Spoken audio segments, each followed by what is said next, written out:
Parlimen adalah tempat di mana wakil rakyat yang dipilih setelah orang bertungkus lumus, beratur, mendengar kempen, pergi untuk melepaskan undi.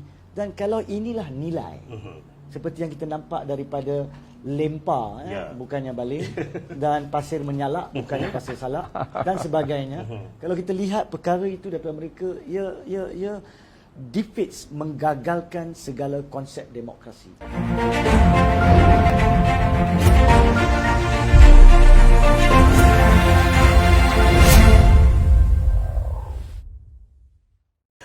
YB, kalau kita lihat cara layanan, mereka yang membesar dengan Tun, mereka yang mendapat didikan dari Tun, mereka yang mendapat asuhan dan bagaimana untuk menjadi seorang politik yang berjaya dari Tun, tetapi akhirnya Tun dipermainkan sebetul saya, dipersendakan, sehingga kan luluh hati kami rakyat Malaysia melihat bagaimana Tun dipermainkan.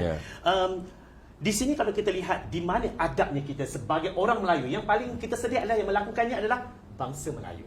Okey, adabnya di mana? Kenapa orang tua diberlakukan sedemikian rupa hingga ayah kita sendiri kita tak kata gamak melakukan perkara begitu. Pandangan YB, silakan YB. Yalah, memanglah itu naratif yang dibawa oleh Perikatan Nasional bahawa kerajaan baru tu terpaksa ditubuhkan oleh kerana Tun sendiri letak jawatan. Dan bila ditimbulkan isu teguran dan sebagainya, Tun timbulkan, maka hujahnya ialah Tun yang letak jawatan. Kenapa Tun letak jawatan, Tun sendiri yang letak jawatan dan sebagainya. Tapi Tun yang ajar dan sebagainya. Dan memanglah kita merasakan bahawa cara-cara mereka respons itu memang nak mempermainkan dan tidak ada keseriusan untuk membahas dan menilai isu-isu yang ditimbulkan oleh Tun. Tapi saya nak jelaskan, tadi di Parlimen pun saya telah jelaskan, kerajaan tak jatuh oleh kerana letak jawatan. Kerana banyak kali dah ada Perdana Menteri letak jawatan. Tun sendiri pun dulu letak jawatan diserah pada Dollah Badawi. Dollah Badawi letak jawatan diambil oleh Najib. Kerana apa ianya tidak kerajaan tidak jatuh? Kerana tak ada orang yang lompat.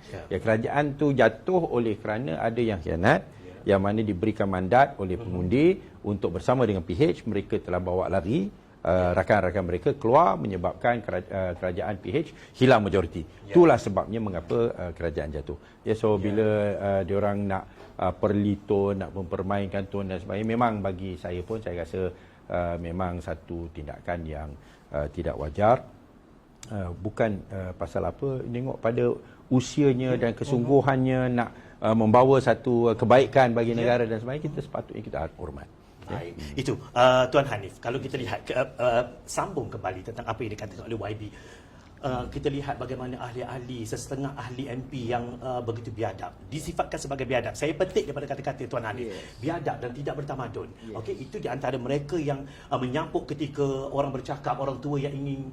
Tapi yang seronoknya adalah apabila Tun sendiri mengatakan menjeritlah, menjerit mana pun, menjerit mana pun, itu menunjukkan maki tua. Dia katakan sebagai maki tua, bagaimana orang tua berbicara, berbanding dengan mereka yang tidak ada adab dan sebagainya. Kalau kita lihat bukan saja isu itu, tetapi kalau kita lihat juga sebelum ini bagaimana isu rasis, seksis dibangkitkan, diungkapkan di hadapan seluruh rakyat Malaysia menyaksikan persidangan itu. Komen Hanif untuk kali terakhirnya. Soalan terakhir saya rasa. Sedih dan malang.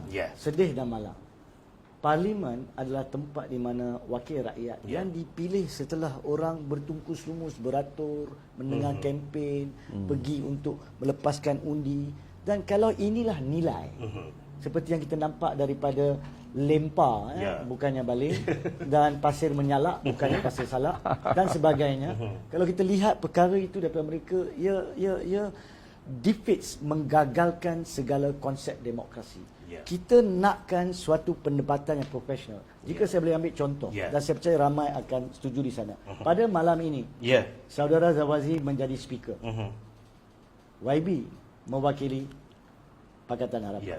Saya mungkin blok ketiga lah, blok Tun lah. Adakah kita memaki hamun?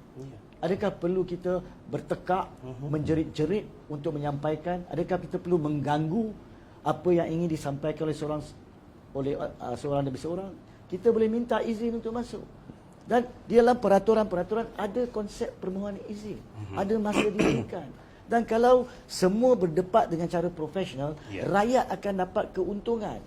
Dewan rakyat akan dapat manfaat.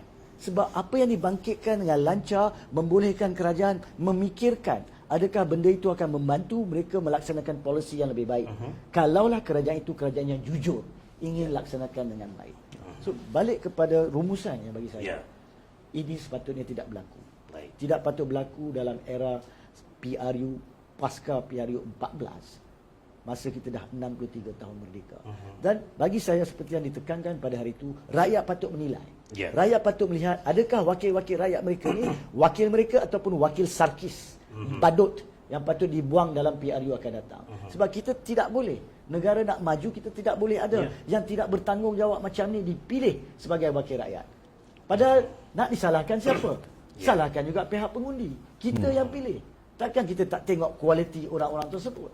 Bebas daripada integriti dan sebagainya. Kualiti. Adakah mereka mewakili kita dan mewakili negara? Saya rasa perkara ini patut dihentikan. Saya percaya bahawa kesemua pihak, sama ada pihak pembangkang atau pihak kerajaan ataupun blok ketiga, harus melihat dengan betul-betul syumul. Kata we want a democratic parliament.